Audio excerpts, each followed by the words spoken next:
오늘도 우리 예배 가운데 함께 하신 주님을 찬양합니다. 우리 함께 인사 나누겠습니다. 지난주 같이 앞에 있는 거 보시고, 우리는 하나님의 가족입니다. 하나님의 가족입니다. 네. 오늘도 우리 안에 하나님의 본속이 되어서 하나님께 주시는 참된 사랑과 기쁨이 넘쳐나는 우리 예배가 되기를 주의 이름으로 축복합니다. 5월 둘째 주일은 교회 이력으로 우리가 지났지만은 이제 어버이 주일로 이렇게 우리가 지킵니다. 오늘 이 시간에는 우리 자녀들에게 주시는 말씀인데, 사실은 우리 교회는 노년층이 참 더 많으세요. 장년들보다 노년층이 많으셔서, 그래서 어버이 주일이며 말씀 전하는 게 어떻게 전해야 되나 고민스러울 때가 있습니다. 그러나 오늘 우리 자녀들에게 주시는 말씀을 우리 자신에게도 주시는 하나님의 말씀으로 받아서 효도를 다짐하는 우리가 되기를 원합니다. 이렇게 이제 어버이 주일로 우리가 섬기는데, 어버이 주일로 섬기게 되는 요례는 약 100년 전부터 시작됩니다. 그러니까 미국 버지니아주의 이 안나 잘비스라는 사람이 이 어머니를 기리는 마음으로 이렇게 흰색 카네이션을 이렇게 달고 교회에 나왔습니다. 그래서 자신의 돌아가신 어머님을 생각하면서 이 흰색 카네이션을 달고 온 것이 유래가 되어서 이렇게 이제 카네이션이 시작되었는데요. 이 안나 잘비스는 당시 이 꽃만 이렇게 단순히 이렇게 단 것이 아니라 평생 이 자신의 전 재산을 다 들어서 이 전생애를 들어서 자녀들이 부모를 잘 섬기도록 하는 이 일, 계몽을 하는 일에 최선을 다했고, 또 자녀가 없는 외로운 어머니들을 위한 이 사업을 전개를 했습니다. 그래서 미국 정부는 1914년 5월 둘째 주일을 어머니 날로, 마더스 데이로 정하고, 또 그 거의 모든 세계 나라가 이것을 본받고 있습니다. 그리고 안나 잘비스가 단 것처럼 어머니가 이 생존에 계시는 분은 붉은 카네이션을, 그리고 부모님이 이제 어머니가 세상에 안 계신 분은 흰색 카네이션을 달아서 어머니의 사랑을, 어머니를 기억하는 그런 시간을 가졌다고 합니다. 그런데 이제 그런 생각은 다 요즘 다 붉은색으로 카네이션을 다 달지 않습니까? 어쨌든 이 어버이 주일을 현대적으로 이렇게 지키는 배경을 가지고 있습니다만은, 이 어버이 주일 때문에 이 부모를 공경하라라는 것은 아니고, 이미 성경에서 어버이를 공경하라, 아니 동서고금을 통해서 어버이에 대한 효를 강조하고 있습니다. 어쩌면 인류가 시작되면서부터 부모님을 공경한 것은 시작되었다라고 할 수 있을 것입니다. 우리가 이 십계명의 말씀들을 읽어보면 거의 모두가 무엇을 하지 말라라고 말씀을 하는데, 5계명에서는 내 부모를 공경하라라고 강조를 하고 있습니다. 그래서 우리가 부모를 공경해야 하는 것은 적극적으로 지켜야 하는 인간의 도리다라고 할 수 있는 것입니다. 제가 아는 목사님 중에 은퇴하신 목사님인데, 은퇴해서 현역 때보다도 더 왕성하게 일하시는 제가 존경하는 목사님 한 분이 계십니다. 그래서 이제 은퇴하신 목사님들 가서 해외까지 순방하고 특송도 부르시고, 그런데 이 목사님께 들은 이야기 중에 하나인데요. 이분은 어버이 주일만 이렇게 이야기하시면 이렇게 그런 눈에 눈물이 맺히시는 분인데, 어버이 주일만 되면 분홍색 카네이션을 다는 두 분 목사님이 있답니다. 이분들은 어버이 주일에 흰 것도 아니고 빨간 것도 아닌 분홍색 카네이션을 단다라는 것입니다. 그 이유는, 한 분은 6.25 때 부모님을 이북에 남겨둔 채로 남한으로 이제 내려오신 거죠.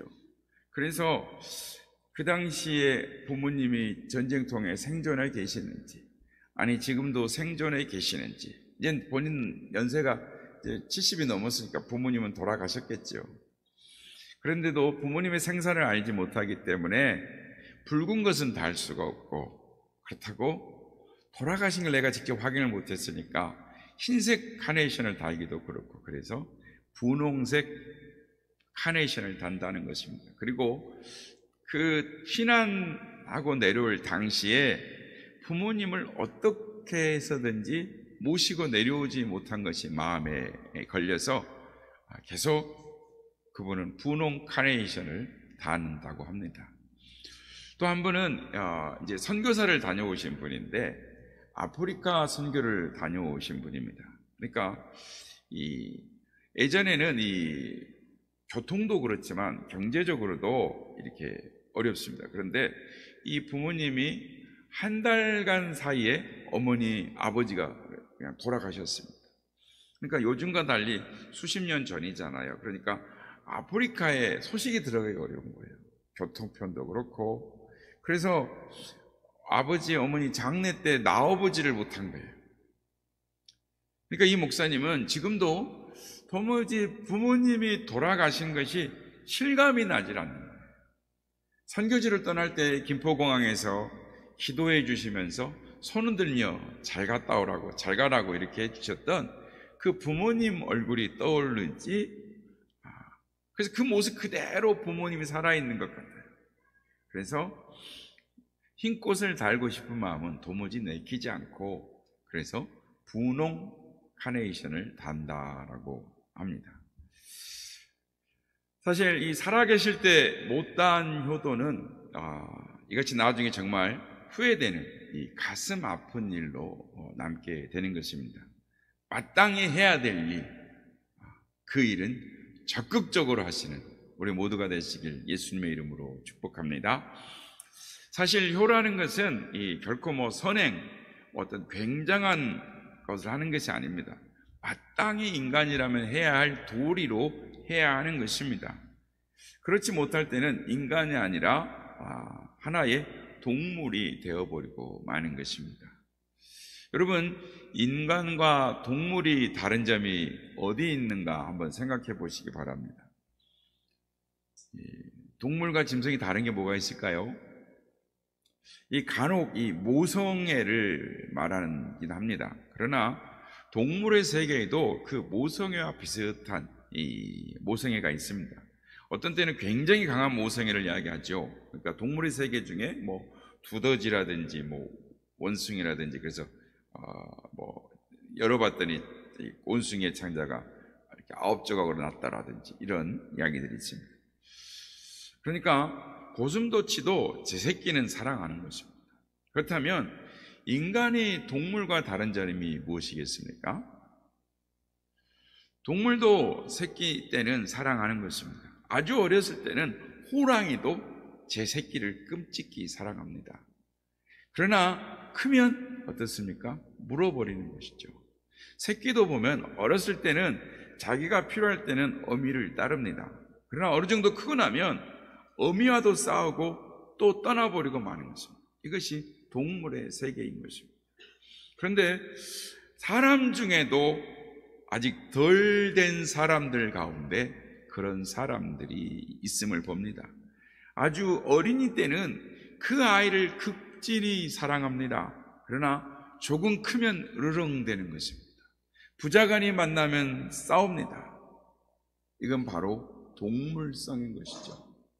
그러므로 인간의 인간됨이란 나이가 들면 들수록 부모를 공경하고 세월이 가면 갈수록 더 높이 더 깊이 사랑하는 것이 효도, 인간인 것입니다. 사람이면 마땅히 그리해야 하는 것입니다. 그래서 오늘 본문 말씀에 보면 자녀들아 주 안에서 너희 부모를 순종하라, 이것이 옳으니라 라고 말씀을 합니다.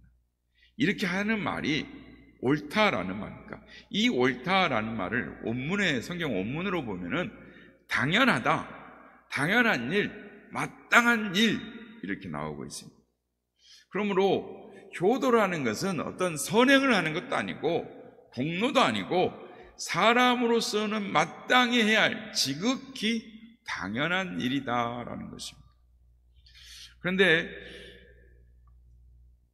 그것이 무슨 큰일이나 한 것처럼, 무슨 굉장한 선행을 한 것처럼 생각하는 이 오늘의 세대가 지극히 잘못된 것입니다.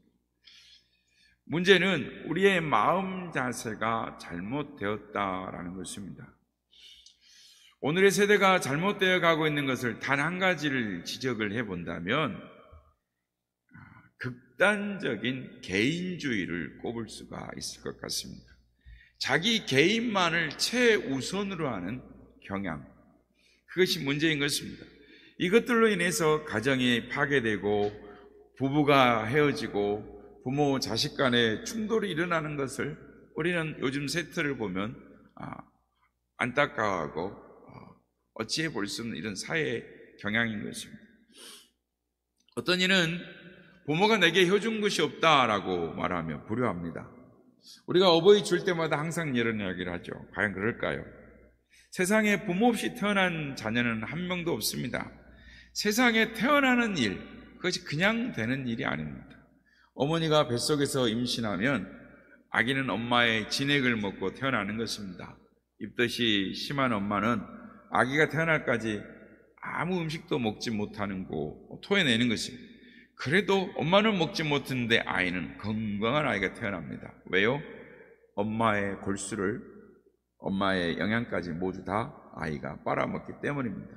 그래서 여인들은 빈혈이 많고 골다공증이 많은 것입니다. 아기를 가진 엄마들, 아기가 잘못될까봐 약도 함부로 못 먹습니다. 몸도 조심조심하고 아기가 태어날 때까지 보통 정성을 하는 것이 아니죠. 엊그제도 제가 지하철을 타고 왔는데 이렇게 제가 보니까 8개월 정도 된 것 같아요.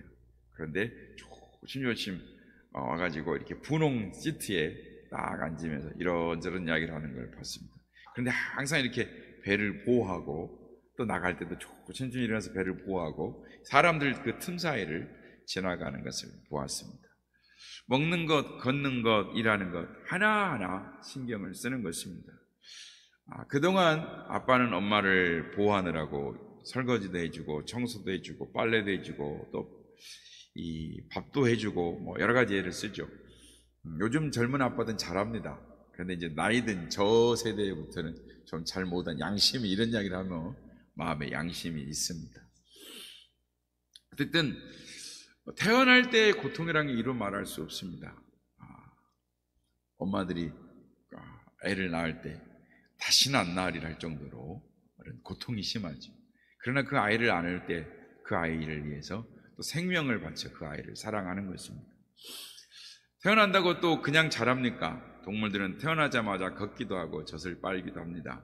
그러나 아기는 스스로 먹고 자랄 때까지 오랫동안 돌봄이, 보호가 필요한 것입니다.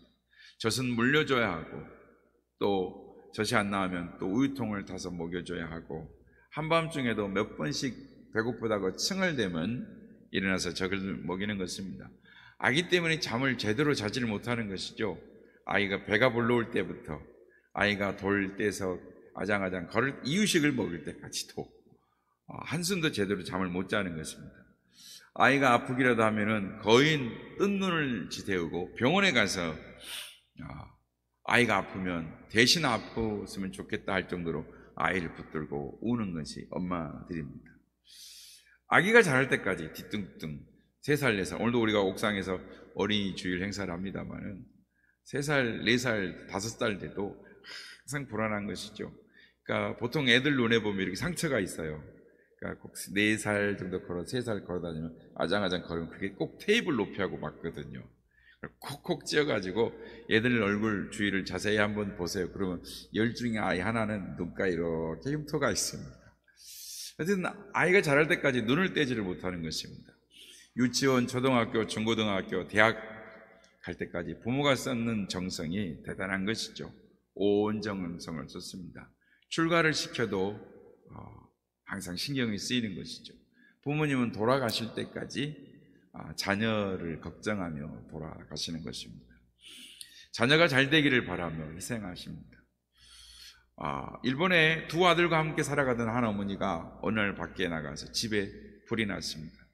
밖에서 돌아온 어머니가 순간적으로 집에서 자고 있는 2 어린아이를 생각한 것입니다.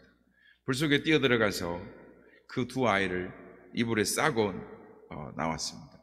2 아이는 이불에 쌓여 있었기 때문에 무사했지만 어머니는 온몸에 화상을 입고 그 화상 결과로 다리를 절게 됐습니다. 그래서 어디서 일하지 못하고 거지가 되어 구걸하는 두 아들을 키웠습니다. 그런데 어머니 희생 덕분인지 이 두 아들이 공부를 잘했습니다. 큰 아들은 동경대학에 수석으로 들어갔고 작은 아들도 와세대 대학이라는 곳에 수석으로 들어갔습니다. 시간이 흘러서 졸업을 하는데 이 아이들이 또 수석으로 졸업을 합니다. 근데 먼저 큰 아들이 있는 대학 졸업장을 엄마가 방문을 합니다. 수석으로 졸업하게 된 이 아들, 졸업과 동시에 큰 회사에 들어가게 약속이 되어 있었습니다. 아들 눈에 수의실에 엄마가 오는 것이 보입니다. 그런데 귀빈들이 오니까 거지가 되어서 들어온 어머니가 괜히 갑자기 부끄러워졌던 거예요. 그래서 수의실에 그런 사람 없다고 말을 하고 그렇게 된 겁니다. 그래서 어머니가 슬픈 얼굴로 돌아섰습니다. 이 아들에게 버림받은 서러움에 자살을 결심한 어머니는 죽기 전에 둘째 아들을 보고 싶어 와세대학을 찾아갔습니다. 하지만 차마 들어가지 못하고 교문 밖에서 발길을 돌렸습니다. 그때 마침 이러한 모습을 발견한 둘째 아들이 절뚝거리며 자리를 황급히 떠나는 어머니를 큰 소리로 부르며 달려나와서 어머니를 업고 학교 안으로 달려 들어갑니다. 어머니가 사람을 잘못 봤습니다. 내려주세요. 사람 잘못 봤어 라고 말하지만 아들은 어머니를 졸업식장 귀빈석 한가운데 앉혔습니다.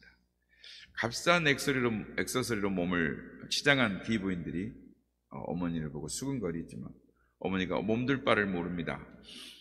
수석으로 졸업하는 아들이 답사를 하면서 귀분석에 초라한 몰골로 있는 어머니를 가리키며 자신들을 불 속에서 구해내고 구걸해서 공부를 시킨 그 어머니의 사랑과 희생을 이야기합니다.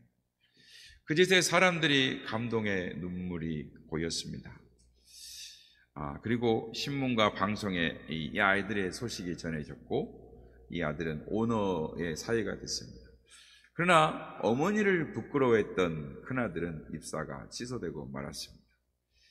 자기의 몸이 상하는 것을 아랑곳하지 않고 아들을 불 속에서 건져내고 구걸을 하면서 공부를 시킨 자식을 위해서 희생을 마다하지 않는 그가 바로 어머니인 것입니다. 그런 부모님께 효도할 때 하나님도 축복하시는 것입니다. 앞에서 제가 존경하는 이 목사님의 이 어머니도 아들을 지극히 사랑하신 분이었다고 합니다.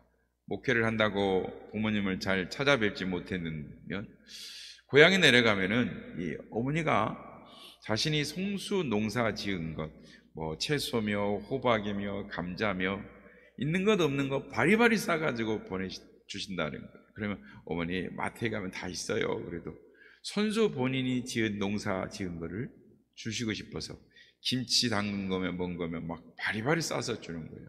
그러면 이 젊은 아들은 그게 싫은 거죠. 그래서 집에 돌아올 때면 어머니가 싸주신 것 때문에 어깨가 빠질 정도로 너무 아프고 힘들었다는 거예요.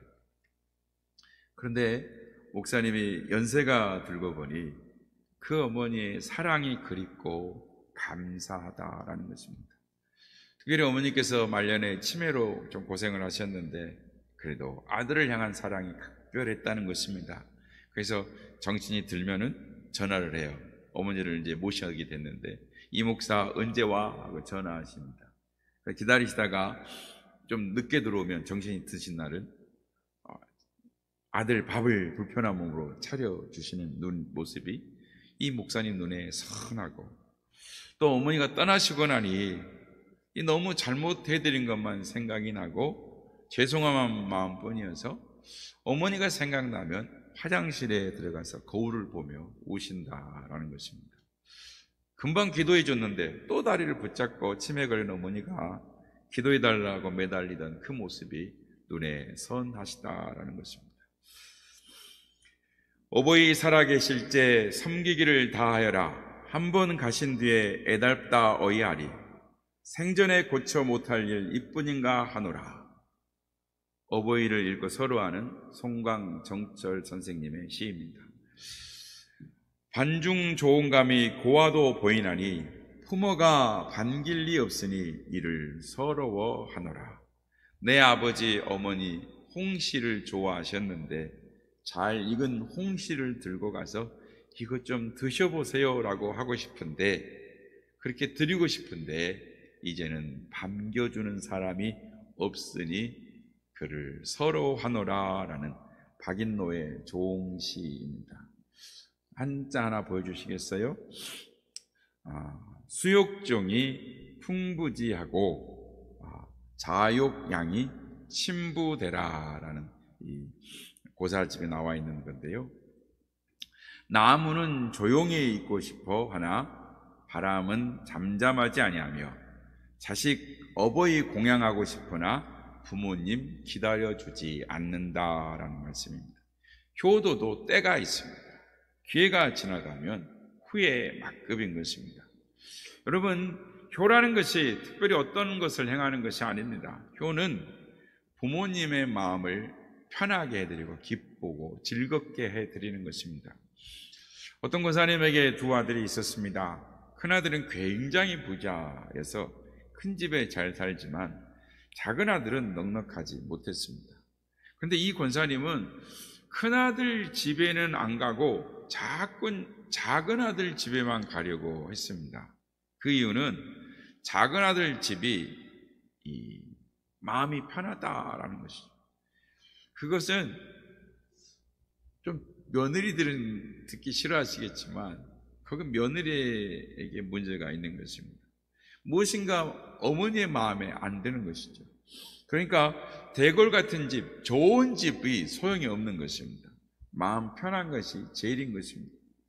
작은 아들의 손자들은 교회에서 먹을 것을 주면 할머니께 가져다 드리고 사탕 하나라도 입에 넣어 드리고 손녀딸이 할머니와 함께 자면서 어깨도 주물러 드리고 서로 이 간지럼을 피우면서 장난을 치면서 잠을 드는 것입니다. 밤낮 그 가정에는 웃음소리가 끊이지 않는 것입니다. 특별한 뭐가 있어서가 아닙니다. 그 집에 가면 편안하고 즐거운 것입니다. 효도가 바로 그런 것입니다. 부모님의 마음을 편안하고 즐겁게 해드리는 것입니다. 사람이 늙으면 세 가지가 서글프다라고 합니다. 맞는지 모르겠으나 제가 아직 나이가 안 들어봐서. 첫째로는 아픈 데가 많습니다. 늙으면 몸이 노쇠함으로 자연히 아픈 데가 많습니다. 허리도 아프고 어깨도 쑤시고 무릎도 아픕니다. 그러나 대부분은 자녀들 눈치 보느라 아파도 아픈 내색을 하지 않습니다. 그러므로 평소에 어디가 아프신지 자주 물어보고 관심을 가져야 하는 것입니다. 둘째로 외로움을 잘 타십니다. 젊었을 때는 바빴지만 늙으면 한가해집니다. 젊어서는 하는 일이 많다 보니 만나는 사람도 많고 외로워할 틈도 없습니다. 그러나 나이가 들면 현역에서 물러나 일손을 놓기 때문에 한가해지고 만나는 사람도 적어집니다. 시간은 많은데 하는 일, 할 일은 적어 외로운 시간이 많습니다. 시집간 딸 생각, 장가간 아들 생각으로 밤낮 자녀들이 어떻게 사는지, 어려운 일은 없는지, 건강한지, 어떻게 지낸지 늘 궁금한 것입니다. 그러므로 찾아뵙기를 힘쓰고 안부 전화를 자주 드려야 할 것입니다. 셋째로 배고픔을 자주 느끼십니다.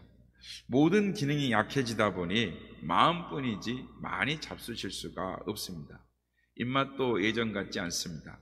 더구나 많이 잡수면 탈이 납니다. 그래서 자주 시장기를 느낍니다. 몸도 하고 기름기도 없으니 중간중간 시장할 때마다 잡수시도록 땅콩이나 사탕이나 과자나 좋아하는 간식을 떨어지지 않도록 늘 챙겨드려야 하는 것입니다. 그렇습니다. 가장 중요한 효도는 부모님의 마음을 편하게 해드리는 것도 중요하지만 가장 중요한 효도는 천국에 보내드리는 것입니다. 여러분 한번 생각해 보십시오. 사랑하는 내 부모가 지옥에 간다고 생각해 보십시오. 지옥이 어떤 것입니까? 뜨거운 불못, 꺼지지 않는 불구덩이, 상상할 수도 없는, 상상하기도 싫은 곳이 지옥인 것입니다. 그러므로 자녀들이 부모님에게 드리는 최대의 효도가 무엇이겠습니까? 부모님이 천국 가시도록 안내하는 영원권이 최고인 것입니다. 부모님이 돌아가신 후에 1억 원짜리 수의를 입혀 큰 관에 넣어드린다고 그것이 무엇이 도움이 되며 효가 되겠습니까? 아무 의미가 없는 것입니다. 오늘 말씀에 내가 잘되고 땅에서 장수하리라 라고 말씀합니다. 통계학적으로 증명되는 진리입니다. 효도하는 사람이 오래 살고 효도하는 가문이 장수하는 것입니다. 그리고 모든 일에 형통한 것입니다. 효자 집안에 효자 낳고 불효자 집안에 불효자 나는 것입니다. 아버지 당신은 카피되고 있습니다 라는 책이 있습니다. 그 책 제목처럼 자신도 모르는 사이에 자녀가 부모의 행동을 따르는 것입니다. 오늘은 제가 존경하는 목사님에 대해서 계속 말씀하게 되는데 그 목사님의 이야기를 들으면 부럽기도 하고 또 부끄럽기도 합니다. 왜냐하면 어버이날이 되면 이렇게 그 목사님에게 두 아들이 있는데 두 아들 내가 큰 아들도 큰 며느리도 작은 아들도 작은 며느리도 손글씨 편지를 써서 사랑과 존경의 마음을 표한다라는 것입니다. 그리고 이렇게 어버이날 용돈이라고 드린답니다. 그런데 이거보다 더 제 마음에 그리스도인의 가정은 이렇게 되어야 되는데 우리 가정도 이렇게 됐으면 좋겠다라는 그런 일이 있습니다. 그건 뭐냐면 자녀들이 매달 두 자녀들이 매달 부모님께 용돈이라고 30만 원씩을 드린다라는 것입니다. 어떻게 그렇게 할 수 있을까요? 그런데 이 엄마가 두 아들이 결혼할 때 자녀들을 불러서 다짐을 하게 한답니다. 내 형편에 맞게 매달 용돈을 작정해라. 그게 너희가 복받는 일이다 라고 말을 하면서 그렇게 작정을 시킨답니다. 결혼하면. 그러면 이 두 아들이 작정한 대로 그대로 하는 것입니다.